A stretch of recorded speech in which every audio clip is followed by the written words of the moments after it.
দেশের রাজনৈতিক পট পরিবর্তনের পর অন্তর্বর্তী সরকারের হাত ধরে পার হয়েছে গেল 1 বছর। এই সময়টাতে শুধু রাষ্ট্রীয় কাঠামোই নয়, বদলেছে ক্রীড়াঙ্গনও। ক্রিকেট, ফুটবলের পাশাপাশি অন্যান্য খেলাতেও লেগেছে পরিবর্তনের হাওয়া। 5 আগস্টের পর থেকে দেশের প্রতিটি ক্ষেত্রের মতোই ক্রীড়াঙ্গনেও আসে ব্যাপক পরিবর্তন।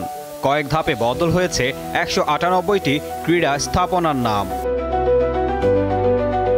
71 বছরের পথ চলায় 1998 সালে ঢাকা স্টেডিয়াম হয়ে যায় বঙ্গবন্ধু স্টেডিয়াম। আবার নাম পাল্টে এখন এটি জাতীয় স্টেডিয়াম হিসেবে পরিচিত।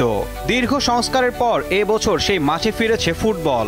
সিঙ্গাপুরের বিপক্ষে বিশেষ এই মুহূর্ত আরও রাঙিয়ে দিয়েছে ঘরের মাটিতে বাংলাদেশি বংশোদ্ভূত হামজা চৌধুরী, সমিত সোম ও ফাহমিদুল ইসলামের অভিষেক। এছাড়া বিসিবিতেও এসেছে ব্যাপক রদবদল। ফারুক আহমেদকে বোর্ড সভাপতি করার পর অর্থ কেলেঙ্কারির কারণে তাকে সরিয়ে এখন বুলবুল আহমেদকে বসিয়েছে জাতীয় ক্রীড়া পরিষদ।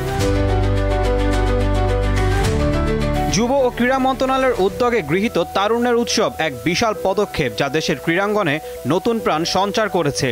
এসো দেশ বদলাই, এসো পৃথিবী বদলাই শিরোনামের এই উৎসবের মাধ্যমে দেশের নানা ক্রীড়া ফেডারেশন প্রতিভা অন্বেষণে এক নতুন মাত্রা যোগ করে।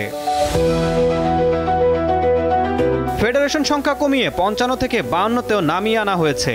গঠন করা হয়েছে অ্যাডহক কমিটি। ক্রীড়া ব্যবস্থাপনায় স্বচ্ছতা ও উন্নয়ন নিশ্চিত করতে অন্তর্বর্তী সরকার নানা উদ্যোগ নিলেও বছরের শেষ পর্যন্ত এর ফলাফল মিশ্র ছিল। বিশ্বের বিভিন্ন কোণায় ছড়িয়ে থাকা বাংলাদেশি বংশোদ্ভূত ক্রীড়াবিদদের দেশে ফেরানোর উদ্যোগ বেশ কিছু বছর ধরেই চলছে।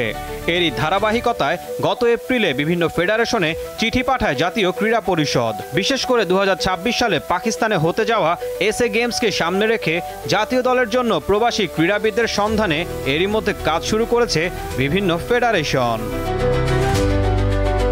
ঈশান হাসান, দীপ্ত স্পোর্টস।